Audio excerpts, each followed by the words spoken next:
Hi everyone, my name is Lexi Jensen and welcome to FuturePlay. Welcome to ASP headquarters, and today I have a really interesting guest, the 3-times champion, Zephatali! Hey. Yay! Would you mind to introduce yourself at first so everyone knows? I'm Zeph Walsh, the senior remote pilot here at ASP, Allowed Aeronautics. That's me, really, in a nutshell. Got a little 4-year-old son, little one on the way as well. I'm a surfer in a different life. I grew up surfing and sort of chased that all throughout my 20s. I was just sort of surfing. And then when my boy came along, it was like, oh, time to get real and start working and do the grind. And now he's still grinding in ASP. So, flying cars. Flying racing cars. Flying racing cars. Look out. So, would you mind telling us how did you actually get to it? Like, you don't wake up one day and you're like, oh, I'm gonna race flying cars. Where do I find one? Like on LinkedIn or whatever? So how did it go for you? I came through the FPV Drone Racing world. So that sort of came about. I was looking at tech to sort of offset the fact that I wasn't surfing anymore. I was getting pretty sad and I was like, oh, how do I get myself out of this hole? And I had a little bit of money. I bought a VR headset and a gaming computer. I thought I've always loved video games, so I'll try VR, but it was back in the day and it wasn't that good. And after about a week or two, I was like, this is a bit boring. So I sold that and I was actually looking at astrophotography. So I was going down the rabbit hole of getting cameras and telescopes, and I was like, I was gonna do that. But in amongst researching all that, I just came across a video of FPV. And I was like, wow, because I'd never really, in fact, I really didn't like drones because when you're surfing, how can you not like drones? I hated it. They were annoying and people in comments, do you like drones? Let's just set it in here, okay? Okay. I didn't like them, and I saw this video, and this guy was just flying around like fully free, and he, like, looking back, I've gone back and watched that same video, and it was like a terrible pilot, like, in terms of he was having fun, but he wasn't that good skill-wise, and but just that inspiration that I got from that, particularly he was flying around to school and he flew up with a flock of birds for a bit, and then came back down and started doing more tricks. I was like, far out, that's so cool. And I'd really made this shift of like hating humanity. I studied environmental science, so I was very environmentalist. I was like anti-technology, anti-human.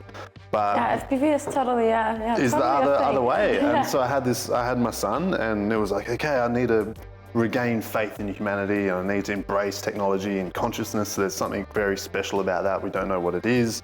So I was like, okay, this forefront of technology, which was these really fast racing drones wearing these VR type goggles and experiencing that with the consciousness externally through a piece of technology. I was like, okay, I can get on board with that. Yeah. And just sort of got a little cheap setup, box goggles, really cheap.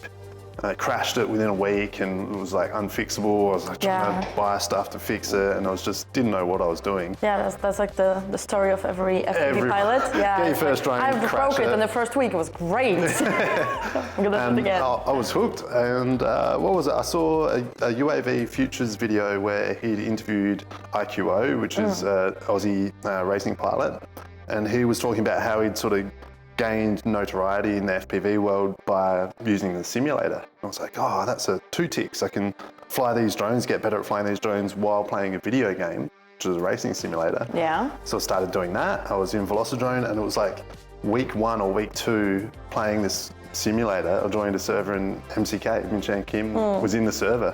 It was like, he's the world's best drone racer, and I was there with him. I could see his point of view, and he was flying around. He was really friendly. I was like, man, this community is so small and tiny, and I just got fully hooked. I started racing Velocidrone all the time. There's community tournaments pretty much every day now. And so I started joining them, got better and better and better.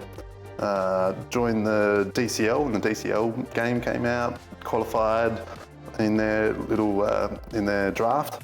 Got drafted onto a team, started racing, getting more involved, and actually, when I got to that level where it was like, okay, international level racing, pro or whatever, there wasn't really much money in it.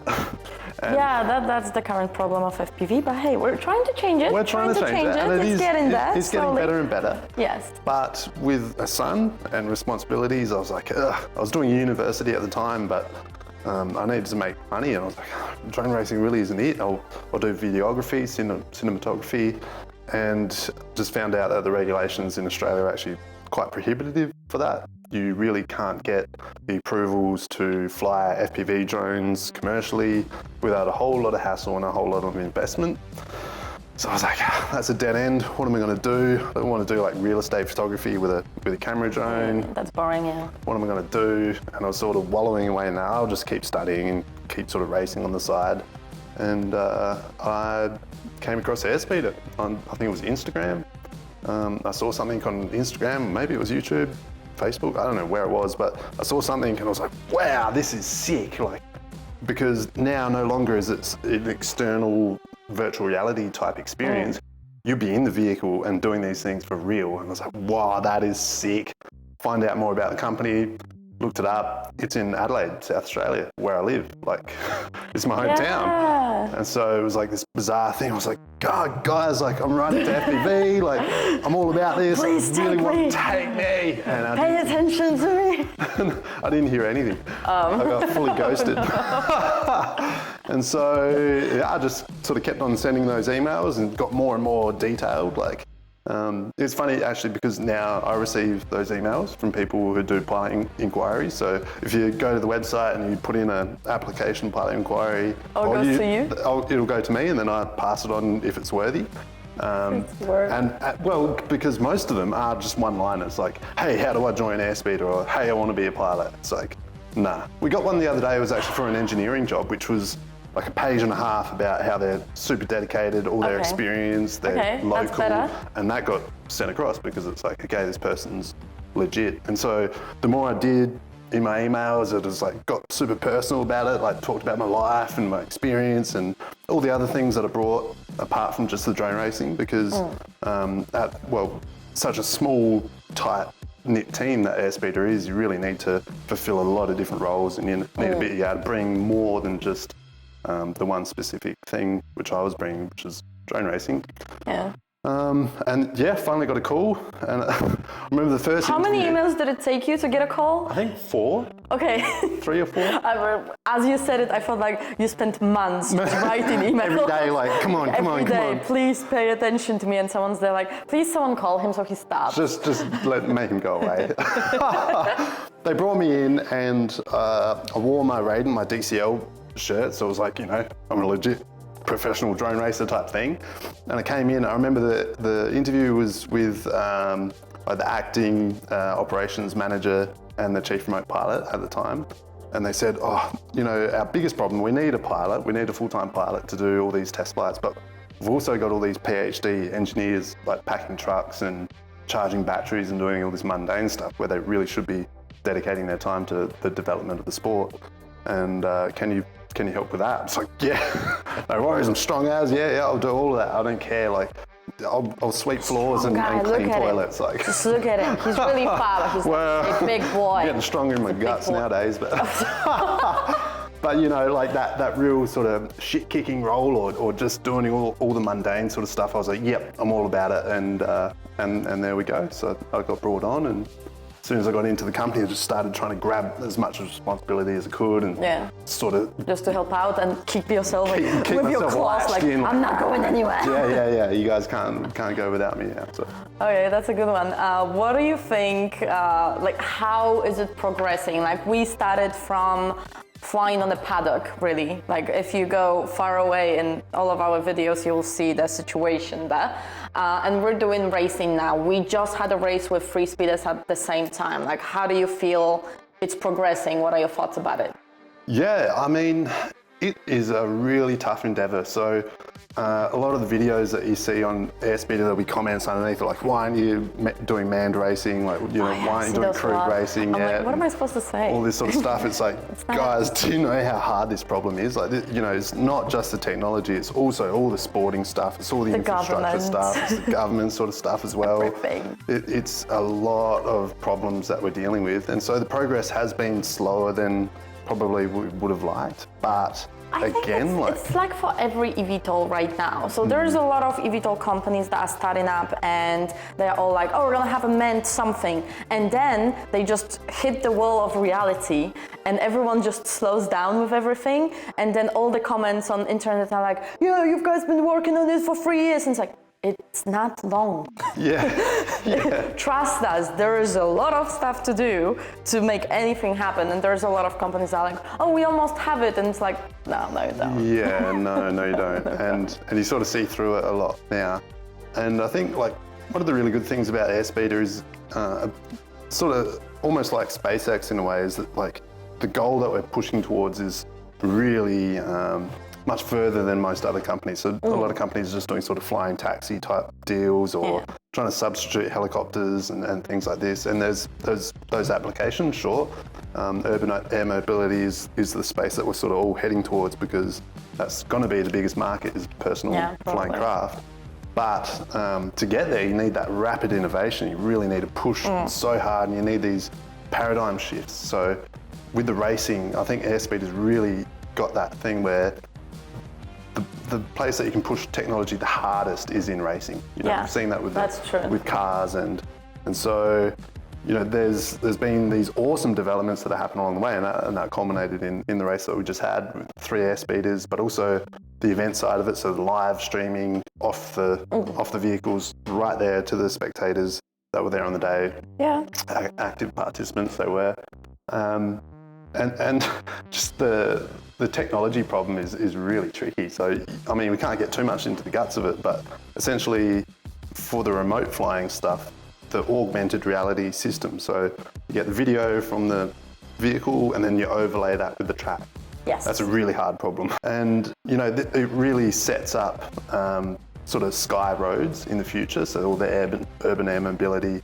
It's one of the key pieces of technology that Airspeed is delivering that needs to be developed if we want flying cars in the future. Oh, but that makes me think like it takes us so long to make this track. And now imagine that you need to do highways and roads throughout the entire planet Earth. It's like, that's gonna take a while. It's gonna take a while. And it's gonna take a lot of people as well. What do you think is gonna be the future of everything that's going on? So we have drone racing, we have robot fights, we have Airspeed, the flying cars, augmented reality. There's a lot of things that are connecting the athlete and the machine. Jetpacks, that's actually really cool. And there's a lot of things going on connected with it. Do you think it's because, like, if you look at athletes, we kind of hit the wall in which this is all the human body can do. It's not gonna get any better than that. We're starting to focus on pilots, drivers, athletes as a person rather than what they are capable to do. So now there's this sport coming in, like let's call it just a huge amount of sport that's just connecting an athlete and the machine. Do you think it's gonna just boom once people realize how exciting it is, how much better we can do if we connect the two? It's just not the human, it's the whole thing around it. Yeah, there's a lot of questions there because of this huge explosion of information technology, and I actually think it's going to be, who knows what the hell is going to happen, but I think, especially with, say, athletes in physical sports, we reached a limit where you've got this natural it's like we cannot really do much more than that. But you can. So you can use drugs and different compounds to augment the human body. That's cheating. That's cheating.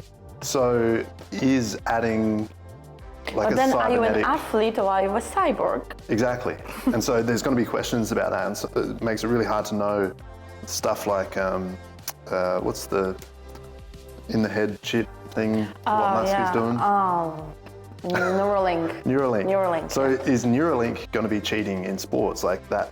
Opening up the bandwidth between a human and technology, is that going to be cheating? Do we want natural athletes or do we want augmented athletes with technology? But since we're on it, do you think all of us will one day just have a chip and we're all gonna just open up to way different things that we right now cannot really imagine? Fathom. Yeah, absolutely. I mean... Maybe you'll be able to steer your flying car with your mind. Yeah, I don't think that's too far off, really. True. And... I mean, Who knows? I mean, I got really deep into these philosophical questions when I was at uni. I was studying psychological science, and that was really about the social science type, group psychology type stuff. And what is consciousness?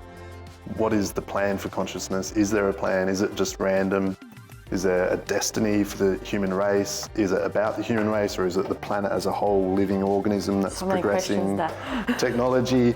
Who knows? Who knows? But it seems like, we're all sort of on this path of innovation and creating more material order, as it were, like into these depths of like quantum computing, really far out ideas that are going to keep on touching us. We see these ChatGPT, now the Gemini just got released as well. It was like really powerful systems that are going to work their way into our everyday lives, our recreation, and also our sport.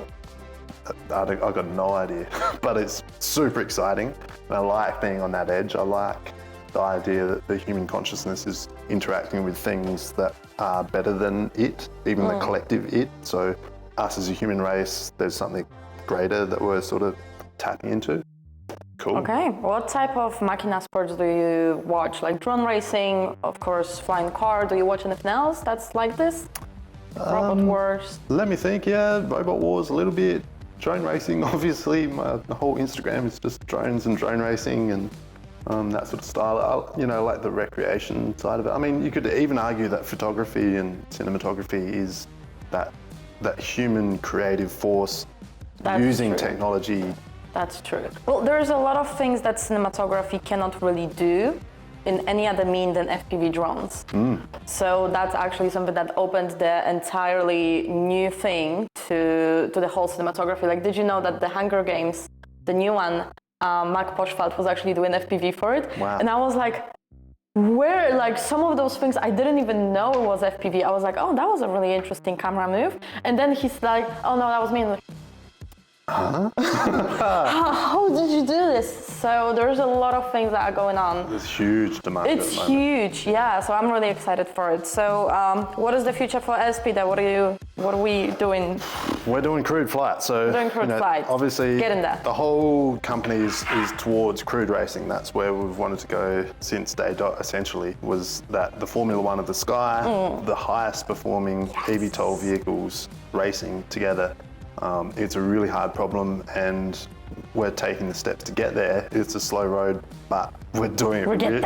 We're really fast, and the amount of audacity it takes to put these vehicles on the line and race them, even in the uncrewed phase, is ballsy as hell. So Airspeed will keep pushing the limits, keep putting everything on the line, and risking it all to get to the end goal of having this new sport that is really exciting and inspirational. Really inspiring the people of, wow, we've got flying cars. It's a reality. Yeah, also it just makes it more mainstream, because like drone racing is usually a closed endeavor, and people see it on like expos and things like this, and like, ooh, we have something like this, but I don't know if I like it. But if we make it like a normal thing, like a sport that has a lot of fans, people will be like, yeah, obviously flying cars, like that. And drone racing, the tech is really, really amazing. Like, I was measuring the black box in one of my racing drones the other day. It was like 13 Gs in turns. 0 to 200 in like less than 2 seconds. The technology is crazy, but as a spectator sport, it's actually really hard because they're too small. Very small, very fast, and you're like, wow, there's all these things whizzing around. I don't know what's happening. Even if you're watching the FPV feeds, you might have 4 feeds on screen. You can't really tell what's happening. It's like, don't really know. So to scale it up, put humans in it, it's inspirational. And it also builds those systems that we need for flying cars, because the collision avoidance, all the automated systems, we were using automated landings in the last race, and that was really handy because it sort of took that worry out of colliding as you're coming down to land. Obviously, anybody that flies FPV, a little bit, anybody that flies FPV knows that with the positive camera angle, if you're coming down to land, you cannot really see that. You can't see anything, you're looking up at the sky. So the automated landing was super handy because you just, return to launch. And that's not new for drones, but to trust a system to do that in something you might be sitting in is the next level. So if you hit that button and you're sitting inside of it and it's doing it, it's a bit like the reverse parking that some cars have now. You just have to sort of hit the button and then know that it's going to do well. And the autopilot sort of stuff that we've got Tesla doing. Actually, the roof of it fell off. I'm just gonna, okay, it's repaired. Yeah. SpaceX, Tesla, they're all sources of inspiration because they really have changed the world and the way that humans interact with forefront technology. And not so much through advertising or little cheap tricks, it's more just the performance, you know, like the Teslas. It's just showing like, I can and I will, watch me. Yeah, because whenever someone's like, oh yeah, you cannot do it, like I'm being told a lot, like, yeah, the flying cars, that's not happening. I'm like, okay, watch. Yeah, exactly. Like, enjoy, it's happening. We really don't need to promote it too much because it's going to draw it in, you know, like the self-landing rockets that SpaceX changed the world, changed how we're going to space and all the things that are possible for humans to do. And they just did it. You know, they live stream all the thing, but it's really just showing what we're doing. Yeah, it's actually more just because people ask for it, because people know about it. It's not like, hey, we're going to do the live stream and we're going to advertise it. It's like, okay, you asked for it, here it is, here you go. Yeah. So that's a way different thing. So yeah, thank you very much for this. Much appreciated. And don't forget to subscribe us for more interviews with really nice athletes like Zeph, our 3-time champion. And I'm going to see you in the next one. Bye. Bye.